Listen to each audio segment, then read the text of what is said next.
श्रद्धाशील बंधु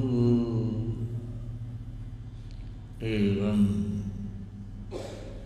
श्रद्धाशील बहन, परम पावन सर्वज्ञ महाप्रभु भगवान महावीर की मंगलमयी धर्म देशना आपके सामने प्रस्तुत की जा रही। श्री उत्तराध्ययन सूत्र प्रभु महावीर की अंतिम धर्म देशना है, जिसकी हम चर्चा कर रहे हैं। इसके 13वें अध्याय की बात चल रही है। 13वां अध्याय चित्र और संभूत नामक दो भाइयों का आख्यान है, चरित्र है। ये दो भाई चित्र संभूत कौन थे, कहाँ से थे, इनके जीवन में क्या घटित हुआ, ये कुछ बातें आज कहूँगा। इस चर्चा से पहले एक बात आप सभी समझ लें कि जैन धर्म में पूर्व जन्म को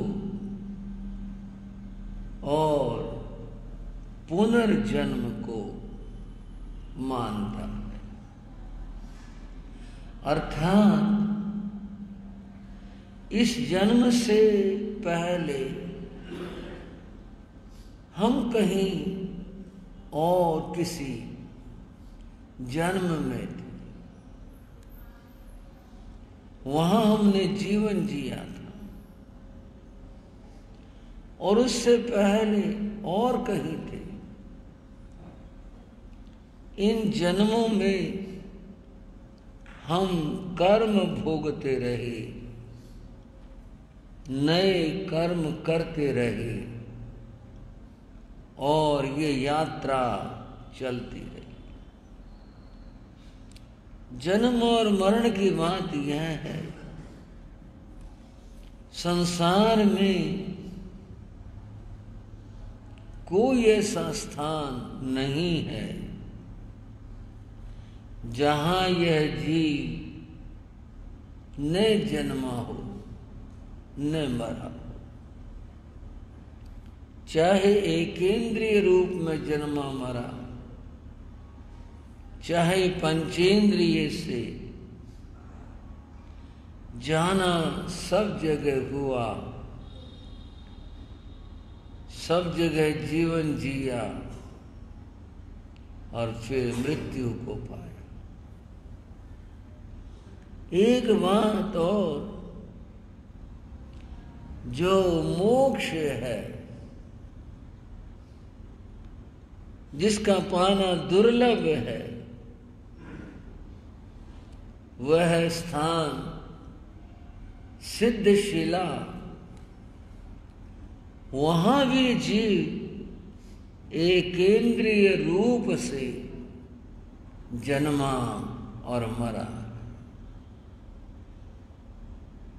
सिद्धशिला वहां पृथ्वी काय के रूप में जीव जन्मा और मरा। तो बंधुओं, ये क्रम चलता रहा, जन्म लेते रहे और यूं ही मृत्यु वर्ण करती रही। गीता में एक बात कही, जातस्य ही ध्रुवो मृत्यु ध्रुवम जन्म मृतस्य च। जातस्य ध्रुवो मृत्यु, जो जन्मा है वह अवश्य मरे। बंधुओं, ये बात अतिमुक्त कुमार ने भी कही थी। जो जन्मा है वो अवश्य मरेगा। जंग चेव जानामि तंग चेव न जानामि। मैं ये जानता हूं, जो जन्मा है वो अवश्य मरेगा, परंतु कब मरेगा, कहां मरेगा, किस निमित्त से मरेगा, ये मुझे ज्ञात नहीं। गीता में कहा, जातस्य ध्रुव मृत्यु, जो जन्मा है वो अवश्य मरेगा। ध्रुवम जन्म मृतस्य च,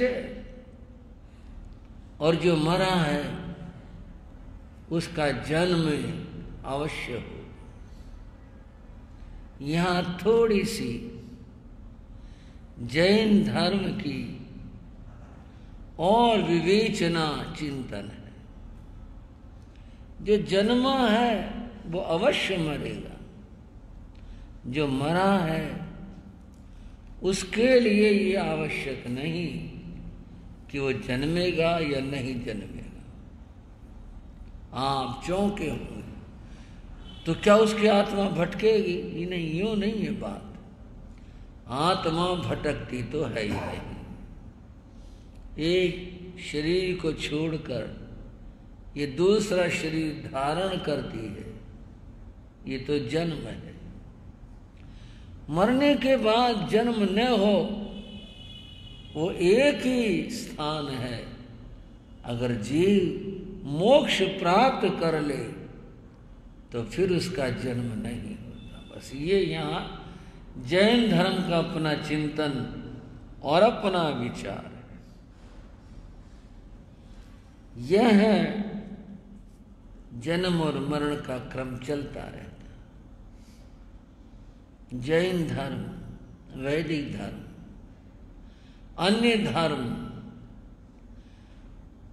पूर्व जन्म और पुनर्जन्म इसको मानते हैं।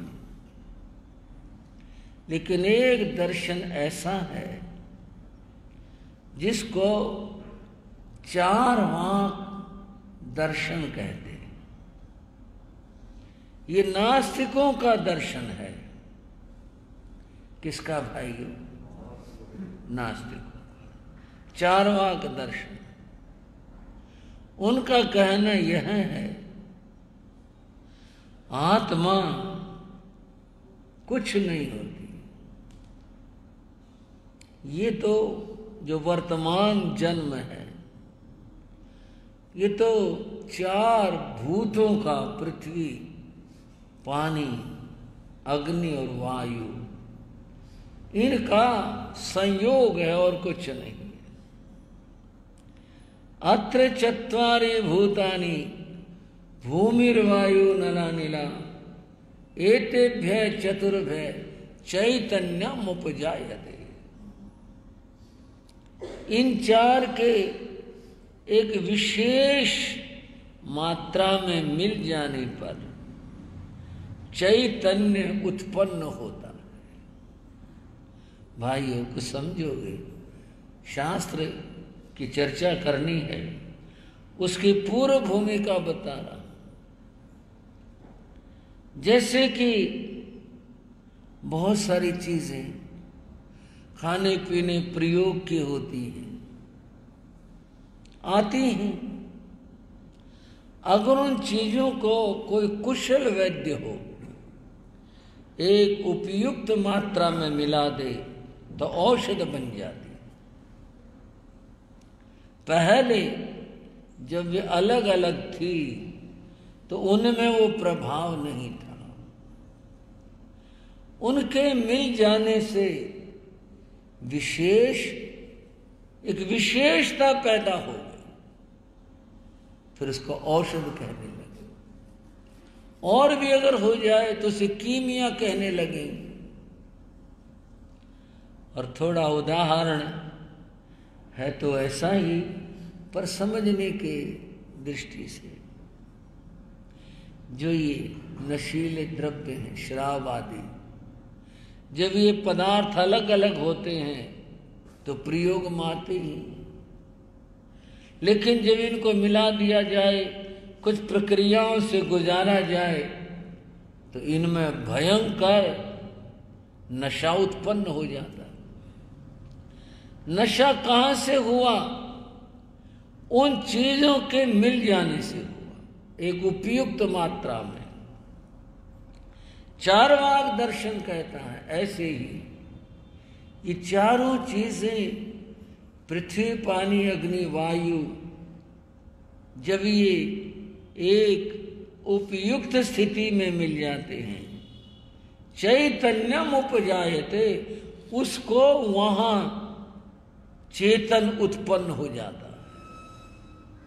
और जब ये बिखरती हैं, उसी के साथ चेतना, जीव खत्म हो जाता है। उनकी ये मान्यता है। वो ये मानते हैं ना तो कहीं से आए हैं, ना कहीं जाएंगे, बस यहीं पैदा हुए और यहीं पर मिट्टी में मिल जाएंगे, और कुछ नहीं है। पुण्य पाप ये सब कुछ नहीं है, ऐसा चार्वाकवादी लोग कहते हैं। उनका ये कहना है। कोई आदमी कुछ भी माने, कोई आदमी यह कहे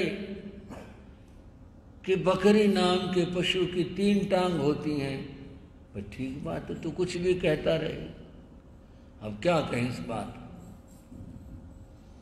और जो दर्शन हैं वे पूर्व जन्म और पुनर्जन्म, इन दोनों को मानते हैं। इन मान्यताओं में भी कुछ अंतर है। जैसे कि विचारधारा है, उस विचारधारा का कहना है कि पुनर्जन्म तो होता है, पाप पुण्य भी है, परंतु जो जीव जिस गति में और जिस योनि में है, वो रहेगा वहीं, नहीं समझे। जैसे कोई मनुष्य है, मरकर वो मनुष्य ही बनेगा, वो तिर्यंच में यानी पशु गति में और किसी गति में नहीं जाएगा। कुत्ता है, कुत्ता कुत्ता ही रहेगा, उसकी योनि बदलेगी नहीं। विचारधारा है कि वो कुत्ता ही रहेगा। अब प्रश्न हुआ धर्म कर्म का, पाप पुण्य का। बोले इतना फर्क है कि एक मरकर भिखारी बन गया मनुष्य और एक राजा बन गया। ये पुण्य पाप का फल है। रहे दोनों मनुष्य ही, वह भी और वह भी। लेकिन जैन धर्म ने कर्मवाद को महत्व दिया और कर्मानुसार उनके जन्म की बात कही। पाप कर्म करने से जीव दुर्गति में जाता, मनुष्य पशु हो जाता, और यदि कुछ अच्छा हो जाए किसी तिर्यंच जीव से अच्छा हो जाए तो पूर्ण अर्जन भी करता। जैसे कि एक हाथी ने खरगोश की रक्षा की थी, उसके पूर्ण स्वरूप वो राजकुमार बना के जाकर, तो गति बदल गई, त्रियंच से मनुष्य गति में आ गया। इस तरह परिवर्तन होता है अपने अपने कर्मों के अनुसार। ये जैन धर्म की मान्यता है। वैदिक परंपरा में भी परिवर्तन होता है, गति का और योनि का परिवर्तन होता है। पशु से मनुष्य में आ गए, मनुष्य से पशु में चले गए, नरक में चले गए। इस तरह है धर्मों की ये मान्यताएं हैं। बात जैन धर्म की करते हैं। जैन धर्म में पाप और पुण्य के अनुसार जीव की गति परिवर्तित होती है और धर्म से कर्मों की निर्जरा कर देने से, निर्जरा उनका क्षय कर देने से वह आत्मा मुक्ति मोक्ष में चली जाती है। ऐसा होता है। उस जन्म और मरण की बात को हम यहाँ चित्र संभूत अध्याय में समझना चाहिए। उससे पहले एक और बात बताता हूं। शंकराचार्य जो वैदिक परंपरा के सन्यासी थे, उन्होंने कहा जातो ही को जन्म किसका सफल है। बंधुओं, शंकराचार्य ने प्रश्न किया, जातो ही को यस्य पुनर्न जन्म, जन्म उसका सफल है जिसको दोबारा जन्म न लेना पड़े। भाइयों, हाँ जी, समझ रहे हो, उसका जन्म सफल है जो जन्म लेने के बाद जिसको दोबारा से जन्म न लेना पड़े। को मृत्यु यस्य पुनर्न मृत्यु, और मरना किसका श्रेष्ठ है जिसकी दोबारा मृत्यु ना हो। वो तो तभी है कि जब मुक्ति मोक्ष को पा ले, उसकी मृत्यु सार्थक है कि जिसको दोबारा से मरना न पड़े। लेकिन संसारी जीवों का तो कर्मानुसार भाव भ्रमण कहते हैं इसे, एक जन्म फिर दूसरा जन्म फिर आगे फिर कभी यहाँ कभी वहाँ, इस तरह से चलता रहता है संसारियों का। तो बंधुओं, इस जन्म और मरण, इस गति परिवर्तन, ये सब बात चित्र संभूत अध्याय में आपने सुना था। थोड़ा सा ही जोड़ने के लिए जिक्र कर रहा हूं। साकेत के राजा मुनिचंद्र थे, ठीक है भाई, याद आया? उन्हें वैराग्य हुआ, वो साधु बने, अपनी साधना करते रहे। एक बार उन्हें जंगल में 4 गवाले मिले थे, गाय चराने वाले। उन्होंने मुनिचंद्र ने उपदेश दिया तो उनके मन के अंदर भावना जागृत हुई धर्म की, और उन्होंने दीक्षा ले ली। चारों ने दीक्षा ले ली। उनमें से 2 ने तो मुक्ति प्राप्त की, और जो 2 थे वे मर करके देवलोक में गए। अब ये जो आगे का जन्म बनता है, ये बड़ी समझने की बात है बंधु। हम सबके साथ जुड़ी हुई है ये बात कि अगला जो जन्म हमारा बनेगा, तैयार होगा, वो कैसे होगा। उसमें कई घटक काम करेंगे। एक तो हमारे पास पुराने जन्मों का खजाना कैसा है, क्या लेकर चल रही हैं। बहुत पाप इकट्ठे कर रखे हैं क्या? अगर कर रखे हैं तो कहीं न कहीं तो भोगने पड़ेंगे, उनके बदले देने पड़ेंगे। तो एक योगदान तो ये कि पूर्व जन्म के जो कर्म हैं वे कैसे, वर्तमान में कैसे कर्म किए हैं, ये भी तो जुड़ेंगे। और फिर इन कर्मों से व्यक्ति की बुद्धि और विचार बनते हैं, अच्छे बुरे विचार बनते हैं। बुरे विचार बन गए तो फिर दुर्गति का बंध होगा। पिछले भी खराब, अब के भी खराब, विचार भी खराब, तो दुर्गति का बंध होगा। और बंध हो, पिछले अच्छे हों, वर्तमान अच्छे हों, विचार अच्छे हों, सदगति का बंध होगा। रही बात बीच की, बीच की ये बात है, पिछले खराब हों, वर्तमान अच्छे कर ले, पिछले अच्छे हों, वर्तमान खराब हो जाएं, विचार अच्छे हो जाएं, बुरे हो जाएं। इन मिश्र स्थिति में फिर ऊंची नीची, छोटी बड़ी, फिर ये स्थितियां बनती हैं। विचारों की बात, एक व्यक्ति था, उसको राम के नाम से बड़ी नफरत थी। होते बहुत सारे आदमी, सबके अपने अपने स्थिति होती है, बड़ी नफरत थी। वो नाम जपना, स्मरण करना तो दूर रहा, भूल कर नाम भी नहीं लेता था। लोग अपने बच्चों के नाम महापुरुषों के नाम पर रखते, राम पर, कृष्ण पर, महावीर पर, ऋषभदेव पर और महापुरुषों पर, संतों के नामों पर नाम रखते। इसलिए रखते हैं कि चलो बार बार कम से कम एक नाम मुख से तो निकलेगा। हालांकि बात सोचने की है, बिना भावों के वो फल नहीं होता, फिर भी शब्द तो शुभ है ना, इतनी तो बात है।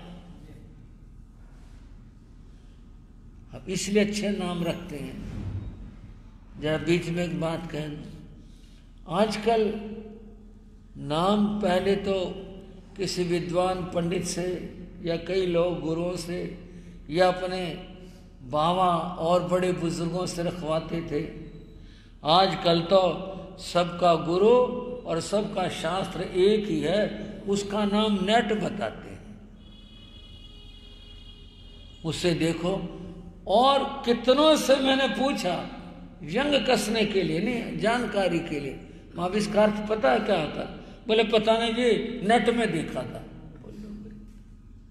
यही नहीं पता इसका नाम का अर्थ क्या है, जिस बच्चे का रख रहे नाम, इसका अर्थ क्या है? अर्थ भी पता हो, बेतुके नाम रखेंगे, इधर उधर के बेतुके नाम। मैं आपको अपनी बात यूं कहना चाहता हूं, क्या मेरी बात दूसरों तक भी पहुंचाएंगे?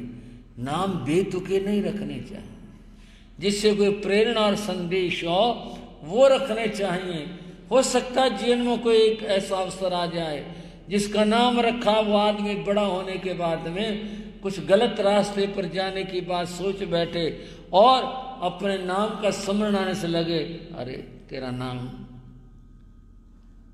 कितना शुभ, महापुरुष का नाम तो इतने बुरे काम करने जा रहा। हो सकता खुद के लिए कोई प्रेरणा बन जाए। दूसरे आदमी जितने नाम बार बोलेंगे, फिर दोहरा कर कहता हूं, वो भाव तो नहीं होते, फिर भी शुभ है। क्यों शुभ है? शुभ नाम है, जितने बार बोलेंगे शब्द तो शुभ है, नाम तो शुभ है, अच्छा होगा। भाई और बहनों, जब भी किसी बच्चे का, बच्ची का नाम रखें, शुभ नाम रखो, अच्छे नाम रखो, प्रेरणादायक नाम रखो, ऐसे नाम रखो, बेतुके इधर उधर के व्यर्थ के नाम नहीं रखने चाहिए। उस आदमी के विचारों की बात कह रहा था, वो कभी किसी महापुरुष का, भगवान का नाम लेता ही नहीं था। अंतिम समय आ गया मरने का, उसने नहीं नाम लिया। आखिर में जैसे आते, चलो भाई मिल लो भाई, आखिरी टाइम है। उसका दामाद था, उसका नाम रामचंद्र था। वो रामचंद्र भी मिलने आया, जैसे था हाथ जोड़े, नमस्ते राम राम जो कर रहा था किया। आसपास वाले बोले रहे, कभी तो अच्छा बोल ले, भगवान का नाम ले ले।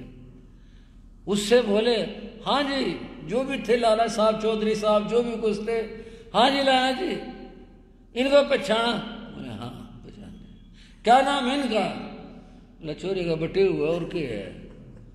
रामचंद्र ने कहा, क्योंकि मन के अंदर दुर्भावना भरी हुई। ये जो दुर्भावना है ये जीव को दुर्गतियों में ले जाती है। बंधुओं, ये गति बंधती कैसे? मैंने कहा जो संचित कर्म है वो वर्तमान के कर्म, आदमी के विचार, ये सब मिला करके गति बंधा करती है। आगे मनुष्य बनेंगे, पशु बनेंगे, नरक जाएंगे, स्वर्ग जाएंगे, कहाँ जाएंगे, ऐसे होता है। विचार अच्छे रखो, अच्छे काम करो। अच्छे काम करने से पूर्व जन्म के पापों की भी निर्जरा होगी, वर्तमान में अच्छा बनेगा और यूं अच्छी गति मिलेगी। देवलोक में जो गए थे, देव आयुष पूरी हुई। बंधुओं, वहां से आयुष पूरी करके उन दोनों भाइयों की आत्मा, वो जीव, उस समय के दशाणपुर नाम के नगर में एक ब्राह्मण रहता था। उसकी एक दासी थी। उस दासी के युगल पुत्र रूप में जन्मे, मनुष्य भाव पाया, मनुष्य बने। लेकिन वो तो आगे की बात है, परंतु ऐसा संयोग बहुत बार तो जुट जाता है, नहीं कम ही जुट पाता है जहाँ धर्म मिले, गुरु मिले। अब ऐसी जगह जन्म हो जाए जहाँ सत्संग न मिलता हो तो क्या हो, वहां जन्म। यहां कोई धर्म कर्म नहीं मिला, लालन पालन ये सब है। बड़े हुए, कुछ काम करने लगे। एक बार दोनों भाई जंगल में गए थे। वहां काम जो होगा, खेती क्यारी का था, घास लेने गए थे, लकड़ी लेने गए थे, कुछ तो गए होंगे, जंगल में गए थे, कुछ काम किया, थक से गए। एक पेड़ के नीचे वे सो गया राम। उस पेड़ की जड़ में बिल था, उसमें सांप रहता था। अब सब जीव अपना जीवन सुरक्षित चाहते हैं, कोई भी हो। वो सांप बाहर निकलने लगा तो उसने इन दोनों को सोते हुए देखा। उसको भय लगा सांप को, या उसका कुछ ऐसी बुद्धि थी, क्या था, उसने उन दोनों सोए हुए भाइयों को डस लिया। सर्प विषैला था और दोनों के मृत्यु हो गई। अगर मैं थोड़ा धर्म दृष्टि से कहूं, कोई कमाई नहीं हुई जीवन में। पता क्या कमाई? कुछ नहीं कमाई हुई, कोई कमाई नहीं की बस, और मृत्यु हो गई। जब कोई कमाई ही नहीं की, कुछ किया ही नहीं, तो हम आगे फिर क्या उम्मीद करें कि भी आगे कुछ अच्छा मिलेगा? कैसे होगा? दो पंक्तियां, पानी दाना घुट किसी प्यासे नू पिलाया तुम, एक घूट किसी को पानी नहीं पिलाया। रोटी दाना टुक किसी भूखे नू खिलाया तू, कभी टुकड़ा दान नहीं दिया। हुण किथों भाल दाए मक्खन ते चूरियां, और अब तू यहां क्या तलाश कर रहा है खाने में? मक्खन और चूरमा, अब ये तलाश कर रहा है। जीवन में पुण्य तो किया नहीं पूरे जन्म में, अब कहां से मिलेगा? अब नहीं किया तो आगे कहां से मिलेगा? एक भाई को गुरु महाराज योगीराज ने कुछ धर्म प्रेरणा दी। वो बोला, महाराज क्या बताऊं, मेरे को 3 जन्म दिखाई देते हैं। तो भी कमा, तेरे को 3 जन्म? हाँ जी, मेरे को 3 जन्म दिखाई देते हैं। कैसे? महाराज ने कहा, गुरु महाराज ने बोले कैसे? बोले पिछले जन्म में कुछ नहीं किया, तो इस जन्म में कुछ नहीं मिला, इस जन्म में कुछ नहीं कर रहा, आगे कुछ नहीं मिले। 3 जन्म हो गए ना। बोले मेरे सामने, पीछे नहीं किया, अब नहीं पाया, अब नहीं कुछ कर रहा, आगे नहीं मिलेगा, हो गए 3 जन्म। कुछ करें तो पाए, जब नहीं किया तो पाने का, कुछ लेने का कैसे हो सकता है? कुछ। सर्प दंश से उनकी मृत्यु हुई और मृत्यु होने के बाद आगे फिर उनको त्रियंच गति मिली। कलिंजर नाम का एक पर्वत था, वहां भी ये एक बात रही, दोनों की इकट्ठे रहे। हो जाता है ये, आपस में मोह के कारण से एक दूसरे से ज्यादा मोह होते, इकट्ठे पैदा हुए। और कहाँ हुए? हिरण के जाति में पैदा हुए, हिरण बने। गांव में कहते हैं गाड़ी लाइन से उतर गई, लीक से उतर गई। कहा तो मनुष्य थे, साधु बन गए, देवगति पाई, आगे के कुछ तैयारी नहीं करी, त्रियंच गति में चले। अब ये त्रियंच से कैसे निकले, क्या हुआ?